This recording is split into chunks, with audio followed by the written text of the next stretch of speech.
Había olvidado mis lentes de lectura sobre la mesa del comedor. A los 66 años, ya no puedo leer sin ellos, y necesitaba revisar unos documentos importantes esa tarde. Regresé a casa después de haber salido hace apenas 10 minutos, pensando que estaría vacía. Matías y Cecilia habían salido temprano para hacer algunas compras para la boda. O eso creía. Cuando me acerqué a la puerta principal, escuché voces en el interior. Reconocí inmediatamente la voz de mi hijo Matías, pero había algo en su tono que me hizo detenerme. No era la voz cariñosa que siempre usa conmigo. Era diferente, más calculadora, más fría. No te preocupes por los costos del casamiento, decía mi hijo a Cecilia. Vamos a hacer que mamá pague todo. Ella nunca le diría que no a la familia, especialmente a mí. Mis manos comenzaron a temblar mientras sostenía las llaves. ¿Había escuchado bien? ¿Mi propio hijo estaba planeando usar mis ahorros sin siquiera consultarme? ¿Estás seguro de que funcionará?, respondió Cecilia con una voz que nunca había escuchado antes. Era astuta, manipuladora. Porque necesitamos mucho dinero, Matías. No solo para la boda, sino para el enganche de la casa y para pagar mis deudas. Claro que funcionará, continuó mi hijo. Mamá ha estado ahorrando toda su vida. Trabajó como secretaria durante 40 años, nunca se dio gustos, nunca viajó. Todo lo que tiene está guardado en el banco, esperando. Y lo mejor de todo es que se siente culpable por no haber podido darme más cuando era niño. Sentí como si el suelo se moviera bajo mis pies. Mi corazón latía tan fuerte que temía que pudieran escucharlo desde adentro. Me alejé de la puerta en silencio, con las piernas temblando, tratando de procesar lo que acababa de escuchar. Además, continuó Cecilia, ya calculé todo. Con lo que ella tiene podemos pagar la boda completa, el banquete para 200 personas, la luna de miel en Europa y todavía nos sobra para el enganche de la casa en Las Lomas. Mi amiga trabaja en el banco donde ella tiene sus cuentas. Me dijo que tiene más de lo que imaginamos. ¿Ves? Te dije que era perfecto, respondió Matías riendo. Y si se niega, que no creo, solo tengo que recordarle lo mucho que sacrifiqué por cuidarla cuando se enfermó el año pasado. Ella se derrite con la culpa. No podía seguir escuchando. Me alejé de la puerta, caminando despacio hacia mi auto, tratando de no hacer ruido. Cada palabra que había escuchado se clavaba en mi corazón como una daga. Durante 35 años, crié a Matías sola después de que su padre muriera en un accidente de trabajo. Trabajé turnos dobles, cosí ropa hasta altas horas de la madrugada, vendí empanadas los fines de semana. Todo para que él pudiera estudiar, para que tuviera oportunidades que yo nunca tuve. Cuando tenía 8 años, Matías me preguntó por qué no teníamos auto como sus compañeros de escuela. Le expliqué que el dinero se terminaba pagando sus clases de inglés y sus libros. Él me abrazó y me dijo que cuando fuera grande me compraría el auto más bonito del mundo. Durante años, esas palabras me dieron fuerzas para seguir adelante. Caminé hasta mi auto como si fuera un fantasma. Mis manos seguían temblando mientras encendía el motor. No podía creer lo que había escuchado. Mi propio hijo, la persona por la que había sacrificado todo, estaba planeando robarme mis ahorros de toda una vida. Y su esposa, esa mujer que yo había recibido en mi casa como una hija, era la mente maestra detrás de todo. Me quedé sentada en el auto durante varios minutos, mirando mi casa, esa casa que había comprado con tanto esfuerzo, donde había criado a mi hijo, donde pensaba que él me cuidaría cuando yo fuera mayor. Ahora me daba cuenta de que para ellos yo era solo una cuenta bancaria con patas. Manejé sin rumbo fijo durante 1 hora, tratando de calmar mi mente. Necesitaba recordar cómo había llegado hasta aquí, cómo había construido esta vida que ahora parecía desmoronarse ante mis ojos. Me detuve en el pequeño parque donde solía llevar a Matías cuando era niño, el mismo lugar donde había tomado tantas decisiones importantes de mi vida. Todo comenzó cuando tenía 31 años. Ricardo, mi esposo, había muerto en un accidente en la construcción, dejándome viuda con un niño de apenas 3 años. En esos días, ser madre soltera no era fácil. La gente te miraba con lástima o con juicio. Pero yo tenía un plan. Siempre he sido una mujer de planes. Conseguí trabajo como secretaria en una empresa de contabilidad. Mi jefe, el señor Hernández, era un hombre justo que me dio la oportunidad cuando nadie más lo haría. Eugenia, me dijo el primer día, Aquí lo que importa es el trabajo, no las circunstancias. Durante 40 años, nunca llegué tarde, nunca falté sin justificación, nunca me quejé cuando me pidieron quedarme horas extras. Cada mañana me levantaba a las 5. Preparaba el desayuno para Matías, lo llevaba a la escuela, trabajaba 8 horas, lo recogía, lo ayudaba con las tareas y después de que se dormía, me sentaba en la mesa del comedor a coser. Hacía vestidos para las señoras del barrio, arreglaba ropa, bordaba manteles. Mis dedos quedaban adoloridos, pero cada peso que ganaba se dividía en 3 partes: gastos de la casa, educación de Matías y ahorros para el futuro. Los fines de semana vendía empanadas. Matías me ayudaba a doblar las tapas mientras yo preparaba el relleno. Mamá, me preguntaba, ¿por qué trabajas tanto? Porque quiero que tengas todo lo que yo no tuve, mijo, le respondía mientras le daba un beso en la frente. Él sonreía y seguía doblando tapas, cantando las canciones que aprendía en la escuela. Nunca compré ropa nueva para mí. Usaba las mismas 3 blusas y 2 pantalones durante años. Cuando se rompían, los remendaba. Cuando Matías crecía, le compraba ropa nueva, pero yo seguía usando lo mismo. Una vez, mi vecina Elena me preguntó por qué no me compraba algo bonito. Ya habrá tiempo para eso, le dije. Ahora Matías es la prioridad. Recuerdo cuando Matías cumplió 15 años. Todos sus amigos tuvieron fiestas grandes, con mariachis y comida abundante. Yo no podía costear algo así, pero no quería que se sintiera menos. Ahorré durante 6 meses y organicé una pequeña reunión en casa. Invité a sus amigos, hice toda la comida yo misma y contraté a un músico local. Matías estaba radiante. Me abrazó esa noche y me dijo: «Mamá, fue la mejor fiesta del mundo». Cuando se graduó de la preparatoria, yo lloré más que él. Había logrado mantenerlo en la escuela, había pagado sus uniformes, sus libros, sus excursiones. Muchas veces tuve que elegir entre comprar comida o pagar algo para él. Siempre elegí a él. Durante la ceremonia, cuando lo vi recibir su diploma, sentí que todo el sacrificio había valido la pena. Después vino la universidad.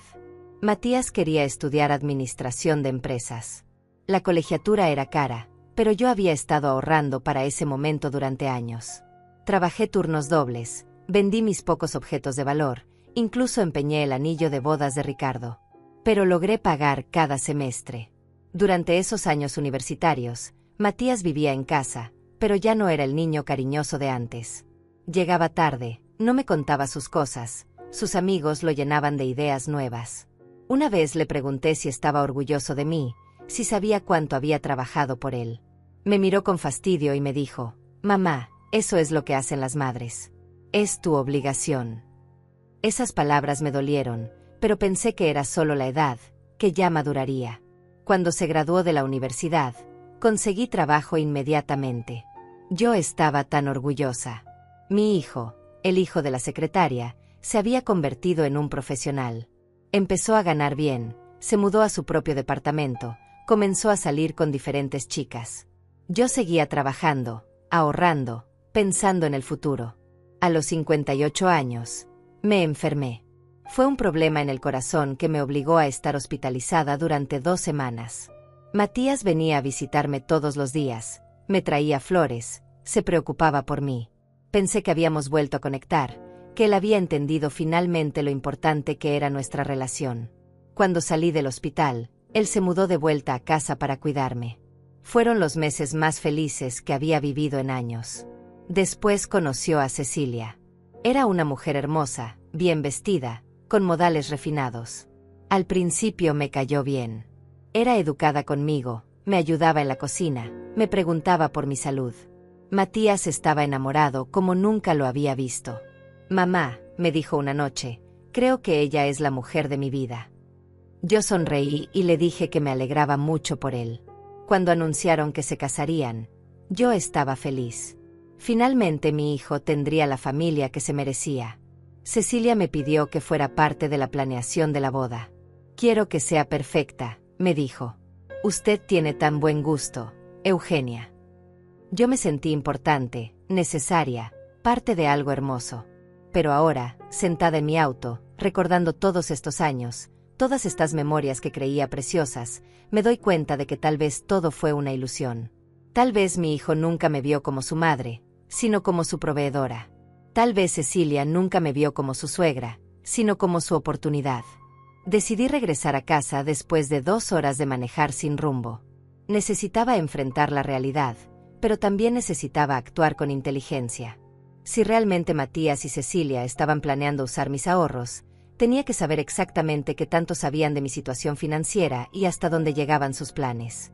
Cuando llegué, sus autos ya no estaban. Perfecto. Entré a la casa con cuidado, como si fuera una intrusa en mi propio hogar. Todo se veía normal, los platos del desayuno seguían en el fregadero, la televisión estaba encendida en el canal de noticias, el periódico abierto sobre la mesa. Pero ahora todo me parecía diferente, como si estuviera viendo mi vida a través de otros ojos. Me dirigí directamente a la habitación que Matías y Cecilia usaban cuando se quedaban en casa. Nunca había registrado sus cosas, siempre había respetado su privacidad. Pero después de lo que había escuchado, ya no podía confiar en nada. Abrí el cajón de la cómoda donde Cecilia guardaba sus documentos personales. Mis manos temblaban mientras revisaba papeles, buscando algo que me confirmara lo que había escuchado. Entre facturas y recibos, encontré una libreta roja que no había visto antes. La abrí y casi se me para el corazón. Eran anotaciones con la letra de Cecilia, fechas, números, cálculos. En la primera página había escrito, Plan E, y debajo una lista que me heló la sangre. Eugenia, ahorros estimados, 850,000 pesos. Propiedades, casa valorada en 1,200,000 pesos. Inversiones, certificados por 300,000 pesos. Total disponible, 2,350,000 pesos. Debajo había añadido, suficiente para boda, 400,000 pesos, casa nueva, 800,000 pesos, deudas personales, 180,000 pesos, luna de miel, 120,000 pesos. Sobra para imprevistos. Seguí leyendo con horror. Había una cronología detallada. Enero, acercarme más a ganar su confianza. Febrero, convencerla de que ayude con gastos pequeños de la boda. Marzo, pedirle que sea garante del préstamo de la casa. Abril, solicitar acceso a sus cuentas para organizar mejor las finanzas familiares. Mayo, boda y transferencias completas. Mis piernas comenzaron a fallarme. Me senté en la cama, leyendo cada palabra con incredulidad. Pero lo peor estaba en la siguiente página. Había copiado información de mis cuentas bancarias, números que solo yo debería conocer. ¿Cómo había conseguido esos datos? Seguí leyendo y encontré la respuesta. Lucía del Banco Central confirma que tiene 3 cuentas.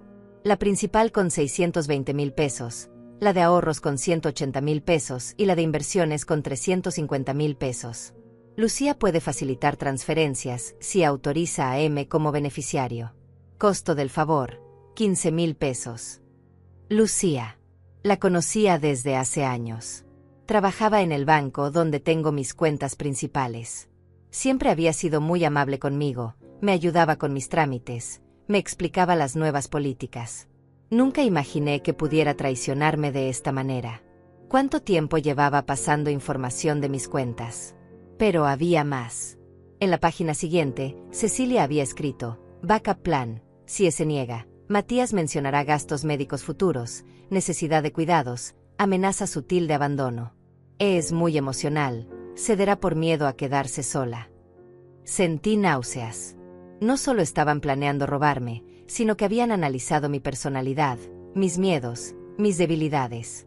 Habían estudiado la mejor manera de manipularme emocionalmente.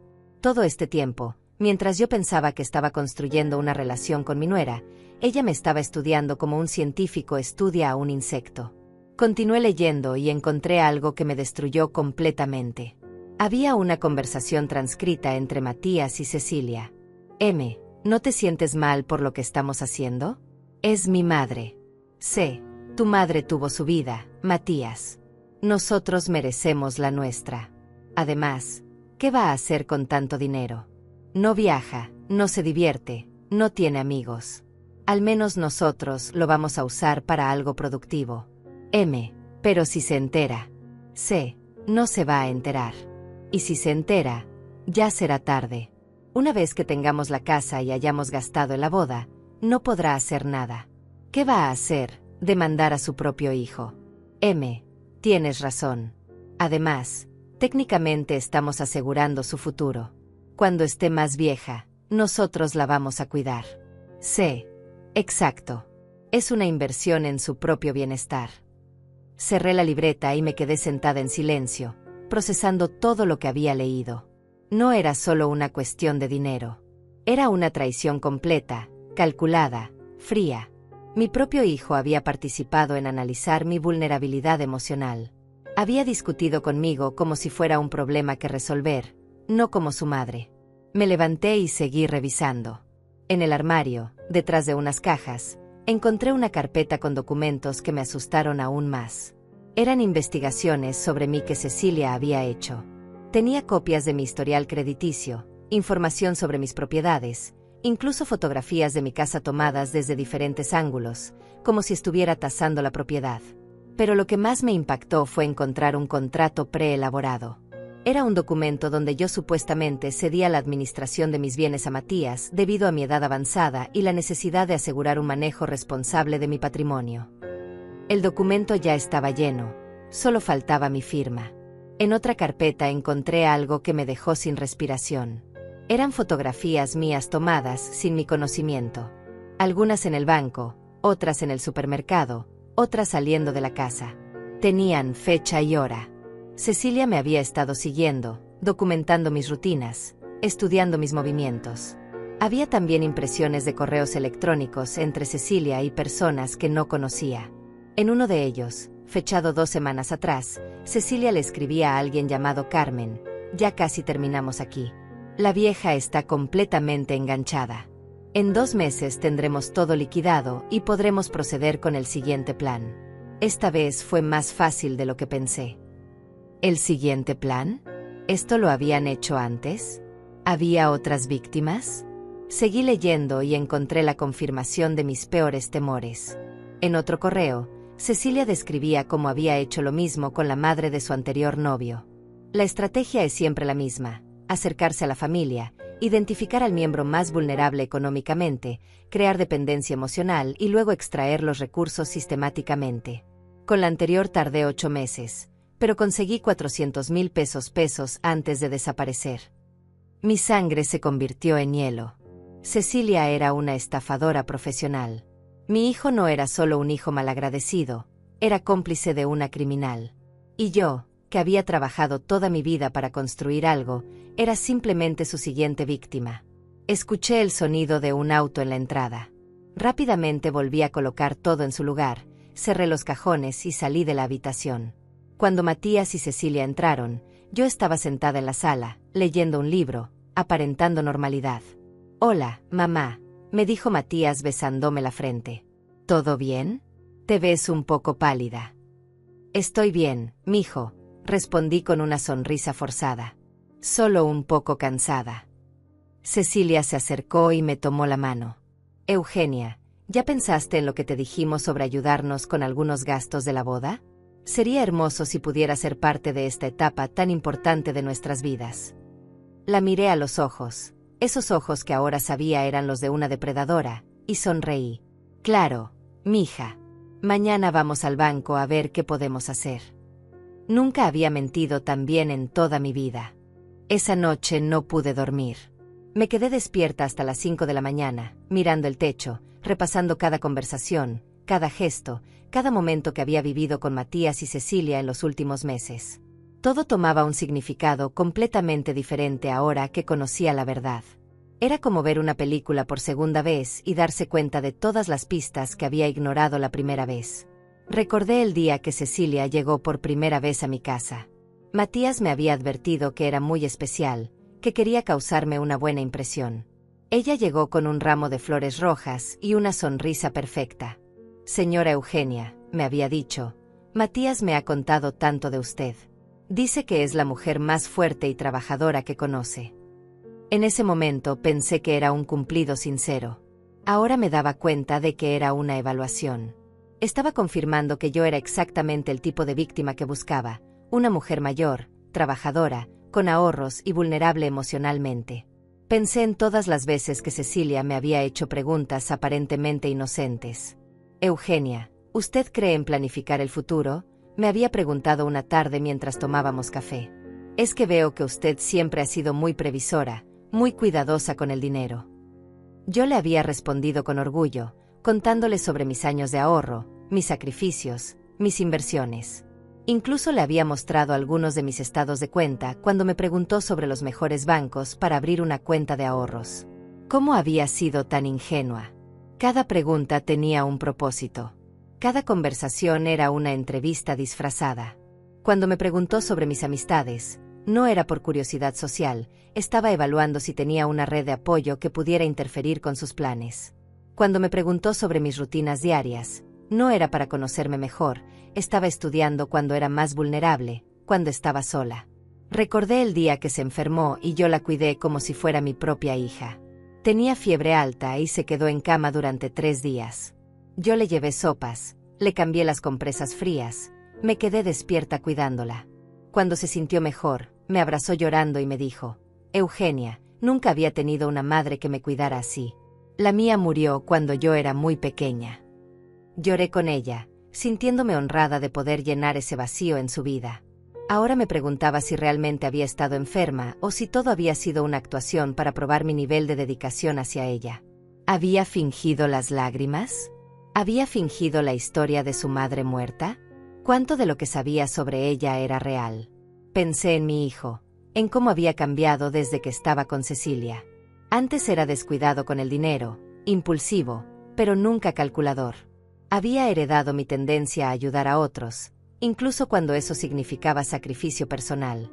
Recordé cuando tenía 25 años y prestó dinero a un amigo que nunca se lo devolvió. Se sintió terrible, no por el dinero perdido, sino por haber confiado en la persona equivocada. ¿Cuándo se había vuelto tan frío? ¿Cuándo había aprendido a ver a su propia madre como una oportunidad financiera? Traté de recordar el momento exacto en que cambió, pero no podía identificarlo. Había sido gradual, sutil. Cecilia lo había transformado poco a poco, probablemente sin que él se diera cuenta al principio. Me levanté de la cama y fui a la cocina a prepararme un té. En el silencio de la madrugada, pude escuchar ruidos desde su habitación. Estaban despiertos, hablando en voz baja. Me acerqué sigilosamente y pude captar fragmentos de su conversación. Mañana mismo, decía Cecilia. Ya no podemos esperar más. Mientras más tiempo pase, más riesgo hay de que se dé cuenta. Pero ¿y si sospecha algo?, respondía Matías. Esta tarde la vi muy rara, muy callada. No sospecha nada, replicó Cecilia con seguridad. Las mujeres como tu madre son predecibles. Han pasado toda su vida confiando en la familia, sacrificándose por otros. No pueden concebir que alguien los traicione, especialmente su propio hijo. A veces me siento mal por esto, murmuró Matías. ¿Te sentías mal cuando eras niño y ella trabajaba para pagarte todo? ¿Te sentías mal cuando te pagó la universidad? No, ¿verdad? Porque sabías que era su obligación. Esto es lo mismo, solo que en reversa. Ahora es tu turno de tomar lo que necesitas. Pero ella confía en mí. Y por eso va a funcionar. Matías, tu madre es una mujer mayor que ha vivido su vida. Nosotros apenas estamos empezando la nuestra. Tenemos derecho a ese dinero. Además, cuando tengamos la casa y estemos establecidos, podremos cuidarla mejor. Es un favor que le estamos haciendo. Regresé a mi habitación con el corazón destrozado. No solo estaban planeando robarme, sino que habían construido una justificación moral para hacerlo. En sus mentes, yo les debía esa vida, ese dinero, esa oportunidad. Mi papel como madre había sido criar un hijo que ahora me veía como una fuente de recursos agotable. Me senté en mi cama y saqué una caja que guardaba debajo. Contenía todas las cartas y dibujos que Matías me había hecho cuando era niño. Había una tarjeta del Día de las Madres que decía: para la mejor mamá del mundo. Gracias por todo lo que haces por mí. Cuando sea grande voy a cuidarte como tú me cuidas. Tenía 8 años cuando la escribió. Había otra carta de cuando cumplió 18 años. Mamá, sé que no te lo digo mucho, pero estoy muy agradecido por todo tu sacrificio. Prometo que algún día te voy a devolver todo lo que has dado por mí, multiplicado por 1000. La había enmarcado y la tenía en mi mesa de noche. ¿Cuándo se había roto esa promesa? ¿Cuándo había dejado de verme como su madre para verme como su obligación financiera? Pensé en todas las veces que había dudado de mis decisiones como madre. Cuando trabajaba turnos dobles y llegaba tarde a sus obras de teatro escolares. Cuando no podía comprarle los tenis de marca que querían sus amigos. Cuando tenía que decirle que no podíamos ir de vacaciones porque necesitaba ahorrar para su educación. Siempre me sentí culpable, siempre pensé que no era suficiente. Ahora me daba cuenta de que había sido demasiado. Había sacrificado tanto por el que lo había malcriado, lo había hecho creer que tenía derecho a todo sin dar nada a cambio. Al protegerlo de todas las dificultades económicas, nunca había aprendido el valor real del dinero, el esfuerzo que representaba cada peso ahorrado. Pero lo que más me dolía era darme cuenta de que tal vez nunca me había amado realmente. Tal vez todo el cariño que creía ver en sus ojos era gratitud condicionada, amor interesado. ¿Qué pasaría cuando ya no tuviera nada que darle? ¿Desaparecería de mi vida como había hecho con las otras víctimas de Cecilia? El miedo comenzó a apoderarse de mí. No solo miedo por mi dinero, sino miedo por mi futuro. Si me robaban todos mis ahorros, ¿cómo iba a vivir? Ya tenía 66 años, era demasiado mayor para empezar de nuevo. Mi pensión era pequeña, apenas suficiente para gastos básicos. Había contado con mis ahorros para tener una vejez digna, para poder pagar cuidados médicos si los necesitaba, para no ser una carga para nadie. ¿Y si me enfermaba y necesitaba tratamientos caros? ¿Y si ya no podía vivir sola y necesitaba ayuda? Sin mis ahorros, me convertiría en una carga real para Matías, exactamente lo que siempre había tratado de evitar.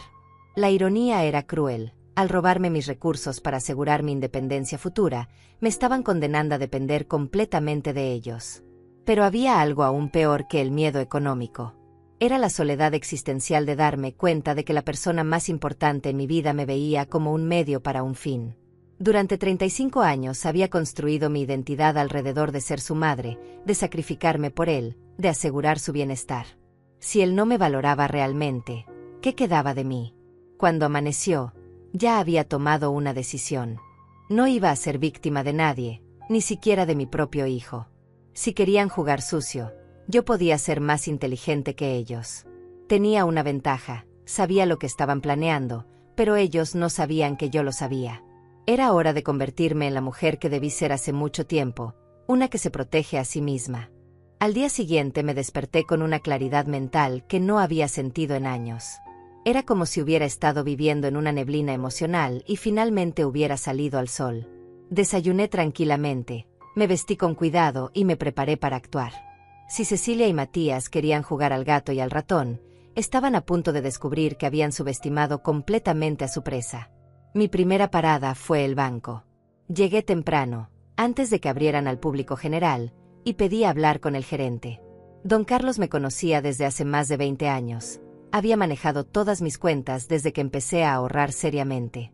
Eugenia, me saludó con su sonrisa habitual. ¿En qué puedo ayudarla hoy? Carlos, necesito preguntarle algo muy importante, le dije, adoptando un tono serio. ¿Ha habido alguien preguntando sobre mis cuentas recientemente? ¿Alguien tratando de obtener información sobre mis finanzas? Su expresión cambió inmediatamente. ¿Ha tenido algún problema? ¿Alguien la está molestando? Respóndame primero, por favor. Es muy importante. Carlos se quedó pensativo un momento. Bueno, ahora que lo menciona, hace unas semanas Lucía me comentó que una joven había venido preguntando sobre usted. Dijo que era su nuera y que quería saber sobre los procedimientos para ayudarla a manejar sus finanzas cuando fuera mayor. Lucía le explicó los procesos generales, pero le aseguró que toda información específica requiere su autorización directa. Lucía le dio detalles sobre mis cuentas. Se supone que no debería haberlo hecho, pero... Carlos se veía incómodo. Déjeme investigar esto inmediatamente.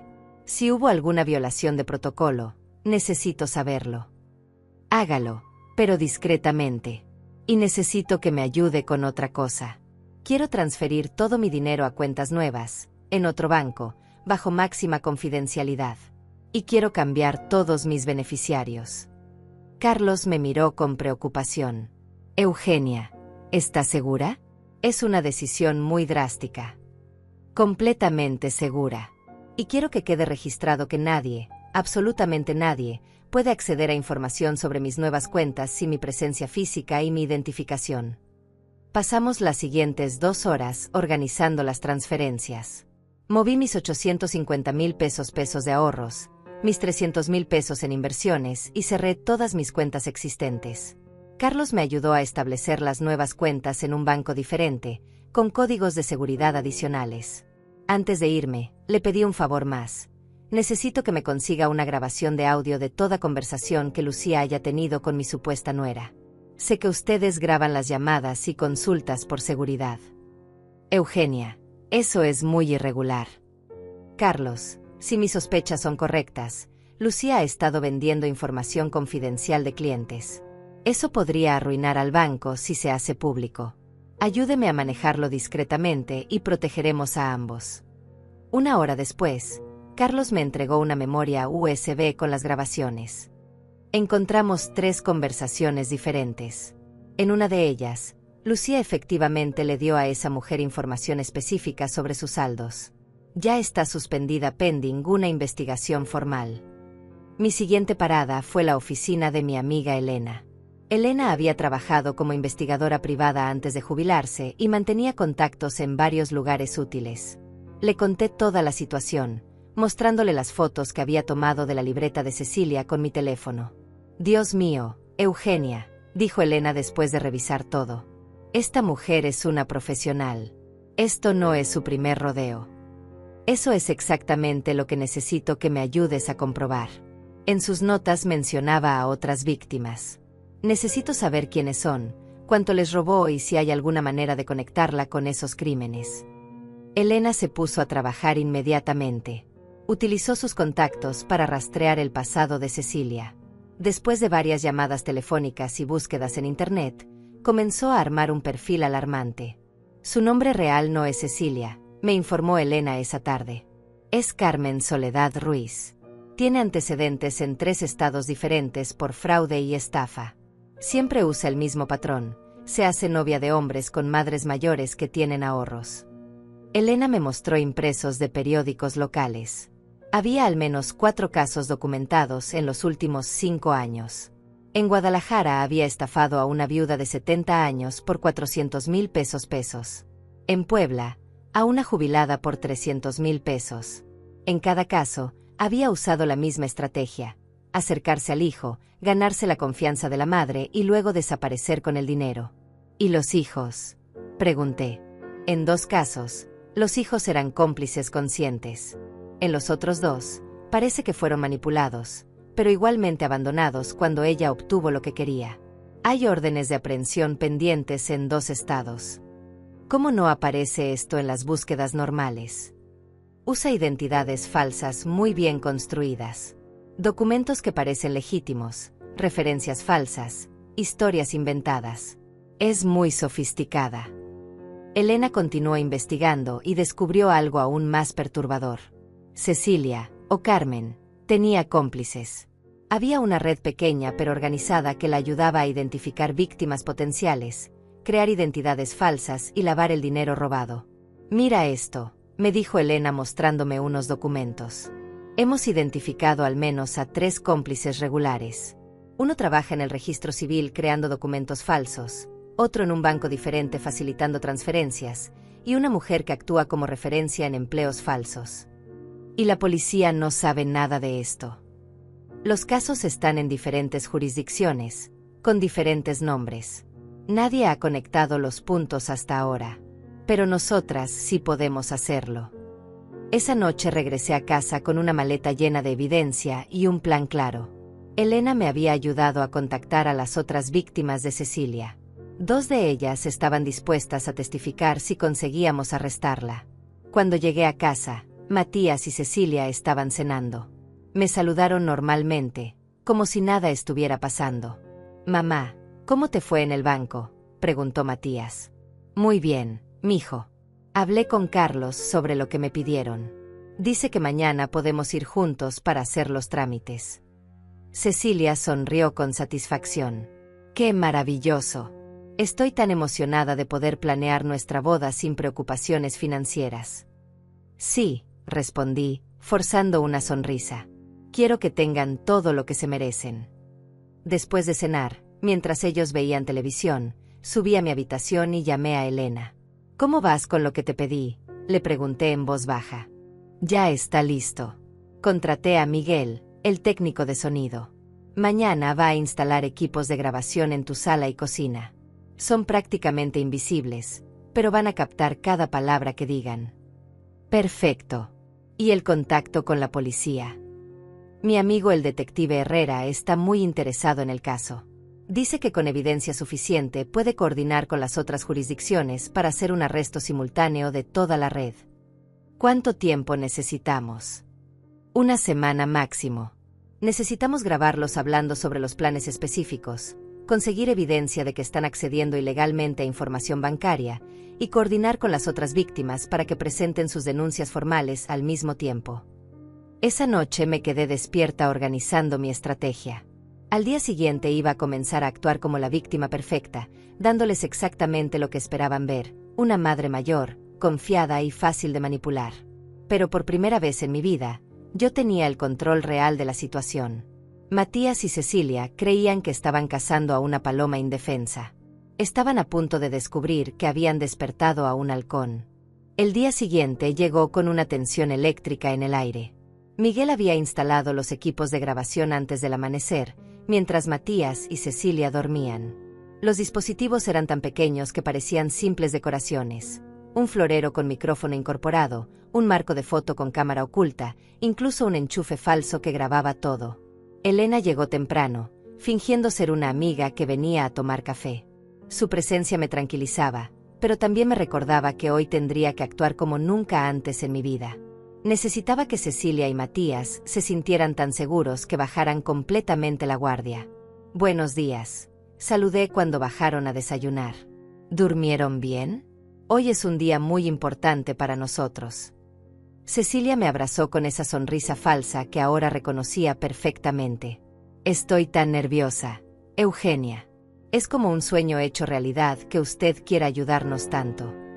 Por supuesto, mija. La familia es lo más importante. Miré a Matías con todo el amor maternal que pude fingir. Mijo, ya tienes todos los papeles que necesitamos para el banco. Sí, mamá. Carlos me explicó ayer por teléfono que necesitamos documentos de identidad de ambos y los papeles del préstamo de la casa para que pueda ser garante. Elena se acercó discretamente y me susurró al oído: todo está grabando perfectamente. Mantén la conversación específica. Durante el desayuno, guié la conversación exactamente hacia donde necesitaba. Cecilia, ¿ya calculaste cuánto necesitamos en total? Quiero estar segura de que tengo suficiente. Los ojos de Cecilia brillaron con codicia mal disimulada. Bueno, para ser completamente honesta, habíamos pensado en una boda más grande de lo que originalmente planeamos. Con sus recursos, podríamos hacer algo realmente espectacular. ¿Cuánto más grande? Matías intervino, claramente incómodo pero siguiendo el guión.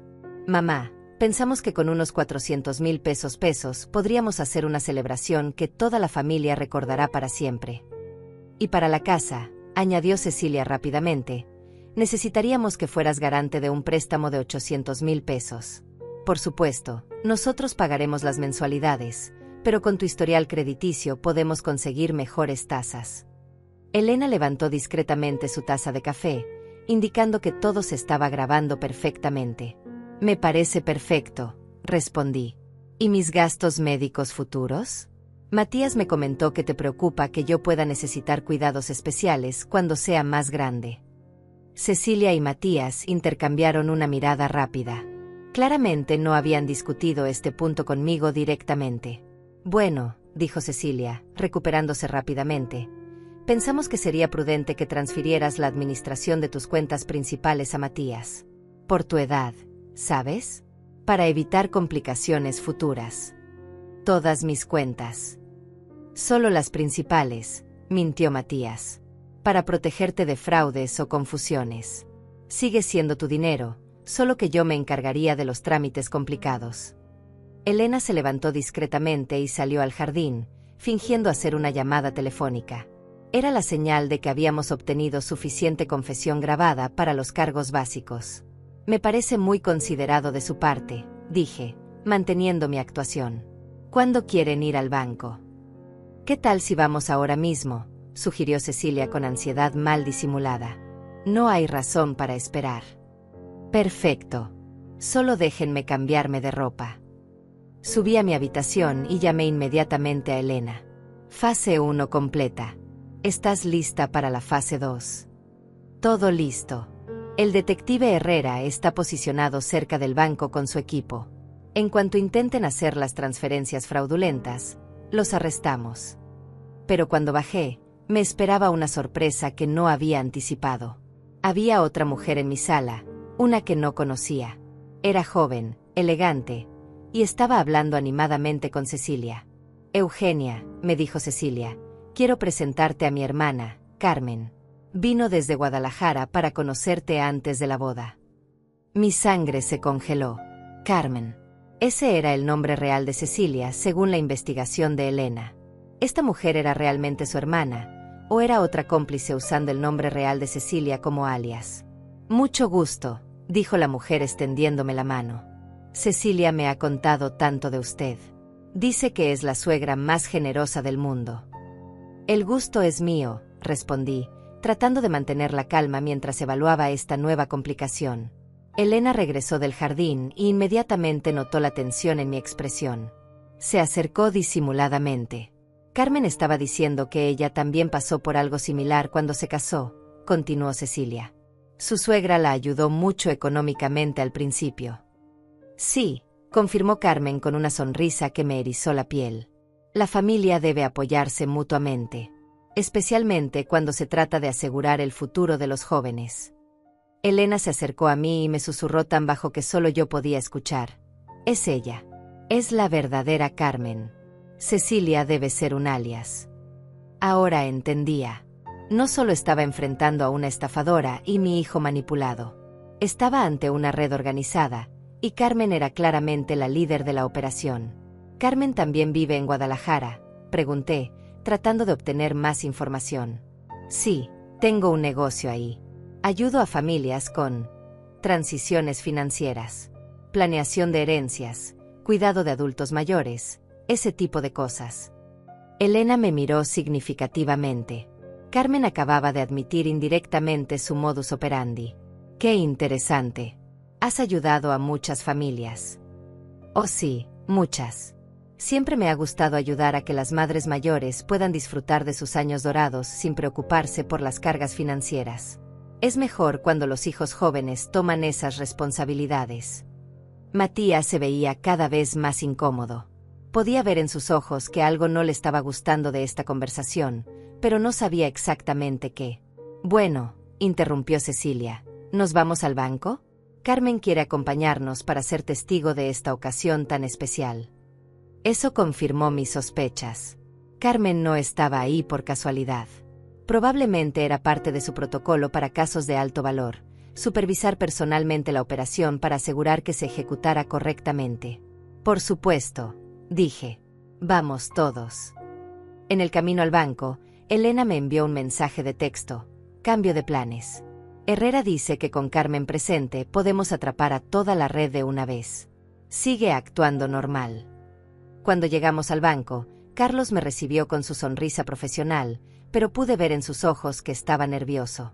Había briefeado sobre la situación, pero la presencia de Carmen claramente lo había puesto en alerta. Buenos días, Eugenia. Estos son los familiares de los que me habló. Sí, Carlos. Mi hijo Matías, mi nuera Cecilia, y Carmen, la hermana de Cecilia. Carlos nos condujo a una oficina privada. Mientras él preparaba los documentos, Carmen comenzó a hacer preguntas muy específicas sobre los procedimientos del banco, como si estuviera evaluando la seguridad. Es fascinante cómo funcionan estas transferencias grandes, comentó Carmen. ¿Qué medidas de seguridad tienen para proteger a los clientes mayores de fraudes? Carlos la miró con suspicacia. Tenemos protocolos muy estrictos. Cualquier transacción inusual requiere verificaciones adicionales. ¿Y qué considerarían inusual?, insistió Carmen. En ese momento, entendí que Carmen estaba tanteando las defensas del banco para planear futuros robos. Esta no era solo una estafa individual, era reconocimiento para operaciones futuras. Elena, que se había quedado en el lobby, apareció discretamente en la puerta y me hizo una señal. Era hora de la fase final. Carlos, dije, adoptando un tono firme que sorprendió a todos, antes de proceder con cualquier transferencia, necesito que me explique algo muy importante. Carlos, continué con voz firme, necesito que me explique por qué Lucía le dio información confidencial de mis cuentas a esta mujer hace 3 semanas. El silencio en la oficina se volvió sepulcral. Cecilia palideció visiblemente, Matías me miró con confusión total, y Carmen mantuvo su compostura, pero pude ver sus ojos calculando rápidamente una estrategia de escape. Carlos sacó una carpeta de su escritorio. Efectivamente, tenemos evidencia de que información confidencial fue compartida ilegalmente. Miró directamente a Cecilia. Su nombre real es Cecilia Morales o Carmen Soledad Ruiz. La máscara finalmente se cayó. Cecilia, o Carmen, dejó de sonreír y su expresión se endureció. No sé de qué están hablando. Matías, dije, volteando hacia mi hijo, quiero que escuches algo. Saqué mi teléfono y reproduje una de las grabaciones que Elena había preparado. Era la conversación donde él decía, vamos a hacer que mamá pague todo. Mi hijo se quedó paralizado. Mamá, yo, nosotros. ¿Sabías que tu novia ya hizo esto con al menos 4 familias más en los últimos 5 años? Pregunté, sacando las fotografías que Elena había conseguido de las otras víctimas. Carmen se levantó bruscamente. Esto es ridículo. Vámonos. Cecilia. Su nombre es Carmen, le dije a Matías. Y la mujer que dice ser su hermana es en realidad Cecilia, su cómplice principal. En ese momento, Elena entró a la oficina acompañada de 2 hombres en trajes. Perdón por la interrupción. Soy Elena Vázquez, investigadora privada, y ellos son el detective Herrera y el agente Morales de la Policía Estatal. Carmen intentó dirigirse hacia la puerta, pero el detective Herrera le bloqueó el paso. Carmen Soledad Ruiz está arrestada por fraude agravado, suplantación de identidad y asociación delictuosa. Matías, gritó Carmen desesperadamente, diles que esto es un malentendido. Somos una familia. Pero la bomba más grande estaba por explotar. El agente Morales sacó un segundo expediente. También tenemos órdenes de arresto para Matías Eugenia Santos por complicidad en fraude y conspiración. ¿Qué?, exclamé. Esto no estaba en el plan. El detective Herrera me explicó. Señora Eugenia, durante nuestra investigación descubrimos que su hijo ya había participado en una estafa similar hace 2 años, antes de conocer a Carmen. Matías se derrumbó en su silla. Mamá, yo necesitaba dinero. Tenía deudas de juego. Había perdido mi trabajo. ¿De qué estás hablando?, le pregunté, sintiendo que el mundo se tambaleaba nuevamente. Elena abrió otro expediente. Hace 2 años, Matías convenció a doña Rosa Hernández, una viuda de 80 años, de que le prestara 200,000 pesos para un negocio falso. Nunca le devolvió el dinero. Ella murió 6 meses después, sin poder recuperar sus ahorros. No, grité.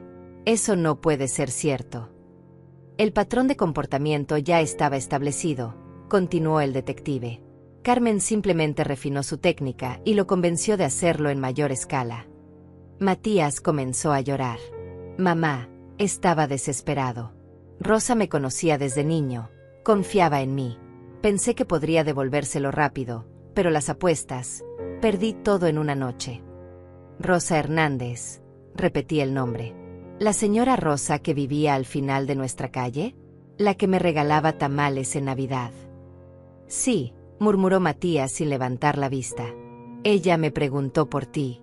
Me dijo que había invertido dinero contigo y que no sabía nada de ti. Yo le dije que estabas muy ocupado con el trabajo, que seguramente pronto te comunicarías con ella. La devastación era completa. No solo había criado a un hijo que estaba dispuesto a robarme, sino que ya había robado y prácticamente matado a una mujer inocente que lo quería como un nieto. Carmen, esposada pero aún desafiante, se rió amargamente. ¿Crees que tu hijo es una víctima inocente, Eugenia? Él me contactó a mí, no al revés. Eso es mentira, gritó Matías.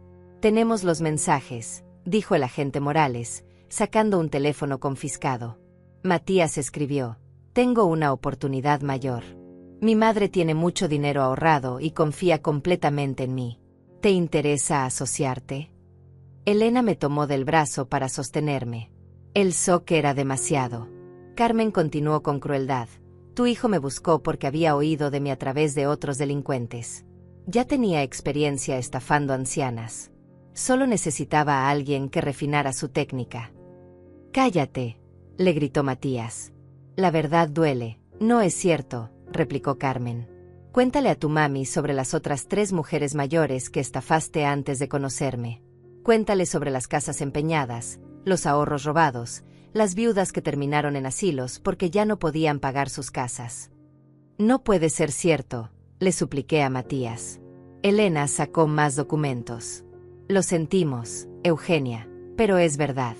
Hemos identificado al menos 5 víctimas en los últimos 3 años. Su hijo era un estafador antes de conocer a Carmen. Ella solo lo ayudó a profesionalizarse. Matías finalmente levantó la vista, con los ojos rojos de llorar. Mamá, empezó cuando perdí el trabajo. Tenía deudas enormes. No sabía qué hacer. La primera vez fue un accidente. Solo pedí prestado dinero pensando que podría devolverlo. Pero cuando no pude, fue más fácil buscar otra víctima que enfrentar las consecuencias. ¿Y nunca pensaste en pedirme ayuda?, le pregunté, destrozada. ¿Pedirte ayuda? Mamá, tú ya habías sacrificado toda tu vida por mí. No podía pedirte más. Era más fácil robar a extraños. Pero Rosa no era una extraña. Nos conocía desde que eras niño. Lo sé, y me odio por eso todos los días. El detective Herrera intervino. Señora Eugenia, necesitamos que venga con nosotros para completar su declaración formal. También necesitamos que identifique si reconoce a alguna de las otras víctimas en las fotografías. Elena me mostró un álbum con fotos de mujeres mayores. Reconocí inmediatamente a 3 de ellas. Eran mujeres del mercado, de la iglesia, del banco. Mujeres que había visto por años, que siempre me saludaban con cariño. ¿Todas ellas?, pregunté en un susurro. Todas ellas, confirmó Elena. Y hay más que aún estamos investigando. Cuando esposaron a Matías, él me miró una última vez. Mamá, perdóname. Sé que no merezco perdón, pero te amo. Siempre te he amado. Si me amaras, le respondí con una voz que no reconocí como mía, nunca habrías lastimado a esas mujeres inocentes. Nunca habrías planeado robarme. Y nunca habrías dejado que Rosa muriera creyendo que la habías abandonado. Cuando se los llevaron, me quedé sentada en la oficina del banco, rodeada de evidencia de traiciones que nunca imaginé posibles. No solo había perdido a mi hijo, había descubierto que nunca había tenido al hijo que creía tener. Carlos me ofreció agua y me dejó sentada en silencio durante varios minutos. Elena se quedó conmigo, sosteniendo mi mano mientras yo procesaba la magnitud de lo que había descubierto. Mi hijo no era una víctima de Carmen. Era un depredador que había encontrado en ella a una socia perfecta. Los siguientes días fueron un torbellino de declaraciones policiales, entrevistas con fiscales y confrontaciones con una realidad que nunca imaginé posible. Elena se quedó conmigo durante todo el proceso, siendo mi ancla en medio de la tempestad emocional que amenazaba con destruirme completamente. El detective Herrera me citó en la estación para revisar toda la evidencia que habían recopilado. Cuando llegué, me esperaba una sorpresa que me llenó de una extraña mezcla de satisfacción y dolor. Había otras 4 mujeres sentadas en la sala de espera. Todas eran víctimas de mi hijo y su red de cómplices. Señora Eugenia, me dijo una de ellas levantándose para saludarme, soy Marta Delgado. Su hijo me robó los ahorros de toda mi vida hace 8 meses. Era una mujer de unos 70 años, elegante pero con una tristeza profunda en los ojos. Me abrazó y comenzó a llorar. Pensé que nunca iba a haber justicia. Pensé que moriría sin recuperar nada. Las otras mujeres se acercaron. Cada una tenía una historia devastadora que contar. Esperanza Vega, de 68 años, había perdido su casa porque Matías la convenció de empeñarla para un negocio ficticio. Pilar Santos, de 75 años, había usado sus ahorros de jubilación para ayudar a mi hijo, quien le había prometido multiplicar su dinero en 6 meses. La más desgarradora era la historia de Amparo Castillo, de 82 años. Matías la había convencido de vender sus joyas familiares y darle el dinero para pagar una supuesta operación de emergencia para mí. Me dijo que usted estaba muy enferma, pero que tenía demasiado orgullo para pedirle ayuda, me contó Amparo con lágrimas en los ojos. Vendí el anillo de mi abuela, los aretes de mi madre, todo lo que tenía de valor porque pensé que estaba salvando la vida de la mamá de ese muchacho tan bueno. Cuando el detective Herrera nos reunió a todas en la sala de conferencias, nos explicó el alcance completo de la operación criminal. Hemos logrado trazar al menos 12 víctimas directas en los últimos 3 años, con un total robado de más de 3.2 millones de pesos. Elena había trabajado incansablemente con las autoridades para rastrear el dinero. La buena noticia, nos dijo, es que hemos logrado congelar varias cuentas bancarias donde Carmen y sus cómplices lavaban el dinero. También hemos embargado 2 propiedades que compraron con fondos robados. ¿Y mi hijo?, pregunté, aunque parte de mí no quería saber la respuesta. Matías ha decidido cooperar completamente con la investigación a cambio de una reducción en su sentencia, explicó el fiscal asignado al caso. Nos ha dado información sobre otros cómplices que no conocíamos y ha proporcionado detalles sobre cómo operaba la red. Durante los días siguientes, asistí a múltiples audiencias judiciales. Ver a Matías sentado en el banquillo de los acusados, vestido con el uniforme de la prisión, era surreal. Durante una de las audiencias, pidió permiso para dirigirse directamente a las víctimas. Sé que no merezco perdón, dijo con voz quebrada, pero quiero que sepan que estoy completamente arrepentido. No hay excusa para lo que hice. Era un cobarde que eligió lastimar a personas inocentes en lugar de enfrentar mis problemas. Amparo se levantó de su asiento. ¿Sabes que tuve que mudarme con mi hija porque ya no podía pagar mi renta? ¿Sabes que no he podido comprar mis medicinas para la diabetes porque no tengo dinero? Matías comenzó a llorar. Lo sé. Y voy a pasar el resto de mi vida tratando de compensar el daño que causé. ¿Cómo?, le pregunté, hablando por primera vez directamente en la audiencia. ¿Cómo vas a compensar los años de tranquilidad que les robaste a estas mujeres? ¿Cómo vas a devolverles la confianza en la humanidad que destruiste? No puedo, admitió. Solo puedo trabajar desde la prisión para ganar dinero y enviárselos a ustedes, poco a poco, durante el tiempo que sea necesario. El juez intervino. El acusado Matías Santos ha sido sentenciado a 12 años de prisión por fraude agravado, asociación delictuosa y abuso de confianza. Adicionalmente, deberá pagar restitución completa a todas las víctimas. Carmen recibió una sentencia de 15 años, y sus cómplices entre 5 y 8 años cada uno. Pero lo que más satisfacción me dio fue saber que las autoridades habían usado nuestro caso para desmantelar una red que se extendía por 5 estados. 3 semanas después del juicio, el detective Herrera me citó en su oficina con noticias inesperadas. Señora Eugenia, hemos recuperado más dinero del que esperábamos. Carmen tenía cuentas ocultas en el extranjero que logramos rastrear con ayuda internacional. Elena sonrió. Cuéntale la mejor parte. Hemos podido recuperar aproximadamente el 80% del dinero robado a todas las víctimas. En su caso específico, como la estafa no se completó, sus ahorros están intactos.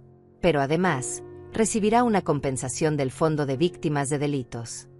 2 meses después, organizamos una reunión de todas las víctimas para celebrar algo que nunca pensamos que sería posible: justicia real. Marta había podido mudarse de vuelta a su propio apartamento. Esperanza estaba en proceso de recuperar su casa. Pilar había podido reabrir su pequeño negocio de costura. Amparo, la más afectada, había recibido ayuda especial del Fondo de Víctimas y ahora tenía seguro médico pagado y una pensión asegurada.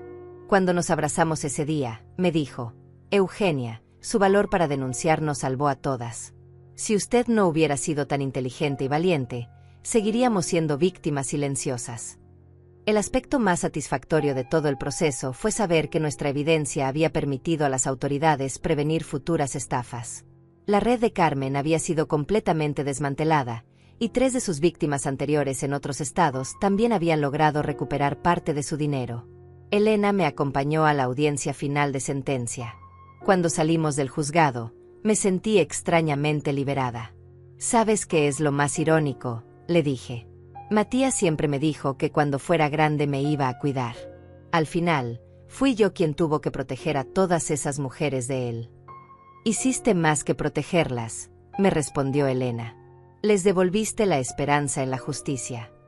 Esa noche, por primera vez en meses, dormí profundamente. Había enfrentado la traición más grande de mi vida y había salido victoriosa. Había aprendido que tenía una fuerza interior que nunca supe que existía. Y más importante, había convertido mi dolor personal en justicia para otras mujeres que necesitaban que alguien luchara por ellas. La mujer que había criado a un estafador había logrado desmantelar toda una red criminal. 6 meses después del juicio, me encontré sentada en la misma cafetería donde solía reunirme con Elena cuando éramos jóvenes, antes de que la vida nos llevara por caminos tan diferentes. Pero ahora éramos 2 mujeres mayores que habían enfrentado juntas una de las pruebas más difíciles que la vida puede presentar. ¿Cómo te sientes realmente?, me preguntó Elena mientras revolvía su café con leche. Conocía esa mirada suya. Era la misma que tenía cuando éramos adolescentes y me hacía las preguntas difíciles que nadie más se atrevía a hacer. Libre, respondí sin dudar. Por primera vez en mi vida adulta, me siento completamente libre. No era una respuesta que esperaba dar. Durante meses había anticipado que me sentiría destruida, traicionada, amargada. Y sí había sentido todo eso, pero debajo de esas emociones había descubierto algo inesperado, un alivio profundo y liberador. ¿Sabes?, continué. Durante 35 años construí mi identidad completa alrededor de ser la madre de Matías. Todo lo que hacía, cada decisión que tomaba, cada sacrificio que hacía, era por él. Vivía para asegurar su bienestar y su futuro. Elena asintió, comprendiendo hacia dónde me dirigía. Pero ahora me doy cuenta de que esa no era vida, era servitud voluntaria. Me había convertido en una extensión de otra persona, no en una persona completa por sí misma. Había pasado las últimas semanas reflexionando sobre esto con la ayuda de una psicóloga que Elena me había recomendado. La doctora Jiménez me había ayudado a entender que mi valor como persona no dependía de mi función como madre, y que los errores de Matías no eran mi culpa. La maternidad es hermosa cuando es equilibrada, me había explicado la doctora. Pero cuando se convierte en autoaniquilación, cuando perdemos nuestra identidad individual por completo, no estamos siendo buenas madres. Estamos criando hijos que nunca aprenden a valorar los sacrificios de otros porque los ven como normales y esperados. Elena me tomó la mano. ¿Y qué vas a hacer ahora con toda esa libertad? Sonreí, sintiendo una emoción que no había experimentado en décadas, expectativa por mi propio futuro. Primero, voy a viajar. ¿Recuerdas que siempre quisimos conocer las pirámides de Teotihuacán? Nunca fui porque el dinero era para la educación de Matías. Pues el próximo mes voy a ir. ¡Qué maravilloso!, exclamó Elena. ¿Y después? Después voy a hacer algo que siempre quise pero nunca me permití. Voy a tomar clases de pintura. Siempre me gustó dibujar cuando era joven, pero dejé todo eso de lado cuando nació Matías. Había encontrado un taller de arte para adultos mayores en el Centro Cultural de la ciudad. La maestra, una mujer de mi edad que había comenzado a pintar a los 60, me había dicho algo que me impactó. El arte no tiene fecha de vencimiento. La creatividad puede florecer a cualquier edad si le damos permiso. También estoy pensando en mudarme, agregué, sorprendiendo incluso a mí misma al decirlo en voz alta. ¿Mudarte? ¿Por qué? Esa casa está llena de recuerdos de una vida que ya no existe, de una versión de mí que ya no soy. Quiero un espacio nuevo, más pequeño, que sea completamente mío. Había estado viendo departamentos cerca del centro, lugares con más luz, más vida, más conexión con el mundo. Durante décadas había vivido en función de lo que Matías necesitaba: espacio para jugar, buenas escuelas cercanas, un jardín para que corriera. Ahora podía elegir basándome en lo que yo quería: una vista bonita, cercanía a lugares culturales, vecinos de mi edad con quienes pudiera hacer amistad. ¿Y has sabido algo de Matías?, preguntó Elena con cuidado. Suspiré. Era la pregunta inevitable, la que todos me hacían con esa mezcla de curiosidad y compasión. Me escribió una carta hace 2 semanas. La primera desde que está en prisión. Elena esperó pacientemente a que continuara. Dice que está trabajando en la lavandería de la prisión y que todo lo que gana lo está enviando al fondo de restitución para las víctimas. También dice que está tomando terapia psicológica y que finalmente entiende la magnitud del daño que causó. ¿Y tú qué sientes al respecto? Esperanza. No esperanza de que podamos reconstruir nuestra relación como era antes, porque esa relación estaba fundamentada en una dinámica tóxica, pero esperanza de que tal vez, algún día, pueda convertirse en una persona mejor. La verdad era más compleja. Había días en que lo odiaba por todo lo que había hecho, no solo a mí sino a todas esas mujeres inocentes. Había días en que lloraba por el hijo que pensé que tenía y que nunca había existido realmente. Pero también había días en que sentía una extraña gratitud porque su traición me había obligado a descubrir quién era yo realmente. ¿Le vas a responder?, preguntó Elena. Sí, pero voy a establecer límites claros. Puedo perdonar, eventualmente, pero no voy a olvidar. Y definitivamente no voy a volver a ser la madre que sacrifica todo por un hijo que no aprecia esos sacrificios. Elena sonrió. Me alegra escucharte hablar así. Suenas como la Eugenia que conocí cuando éramos jóvenes, antes de que te convirtieras completamente en la mamá de Matías. Tenía razón. Durante décadas había perdido de vista a la mujer que era antes de convertirme en madre.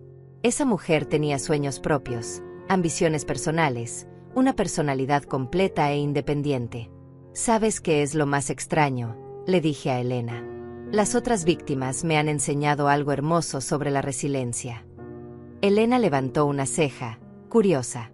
Marta, la señora que perdió sus ahorros, ahora da clases de cocina para otras mujeres mayores. Dice que cocinar para otros le devolvió el sentido de propósito. Esperanza abrió un pequeño grupo de apoyo para víctimas de fraude. Amparo empezó a tejer cobijas para donar a un orfanato. ¿Y eso qué te enseña? Que el dolor puede transformarse en propósito si no nos quedamos atrapadas en él. Que podemos usar nuestras heridas para ayudar a otros que están pasando por lo mismo. Por eso había decidido trabajar como voluntaria en el Centro de Atención a Víctimas de Delitos. Mi experiencia podía ayudar a otras mujeres que estuvieran pasando por traiciones similares. Podía enseñarles lo que había aprendido, que la supervivencia no solo es posible, sino que puede llevar a una vida más auténtica y plena. Elena y yo terminamos nuestro café y caminamos por el parque donde solíamos jugar cuando éramos niñas. Había algo poético en cerrar ese círculo, en volver a ser simplemente nosotras, dos amigas disfrutando de una tarde sin la carga de ser madres, esposas, cuidadoras o víctimas. ¿Sabes qué es lo que más me gusta de esta nueva versión tuya?, me dijo Elena mientras nos sentábamos en una banca bajo un árbol frondoso. ¿Qué? Que ya no te disculpas por existir. Antes siempre decías, perdón por molestar, perdón por necesitar, perdón por tomar tiempo. Ahora hablas con la confianza de alguien que sabe que merece espacio en el mundo. Tenía razón. Había dejado de vivir como si mi existencia fuera una imposición para otros. Había dejado de minimizar mis necesidades y deseos. Por primera vez en décadas, me sentía con derecho a ser feliz por mí misma, no a través de otros. Cuando Elena me preguntó si me sentía sola sin Matías, le respondí con una verdad que me sorprendió. Estoy sola, pero no estoy vacía. Hay una diferencia enorme entre soledad y vacío. Durante años había temido la soledad, había hecho cualquier cosa para evitarla, incluso sacrificar mi bienestar. Ahora entendía que había estado confundiendo soledad con abandono. La soledad podía ser elegida, podía ser pacífica, podía ser fértil. Hoy estoy sola, le dije a Elena mientras veíamos a unas palomas compartir migajas de pan que alguien había dejado. Pero por primera vez en mi vida, estoy en paz.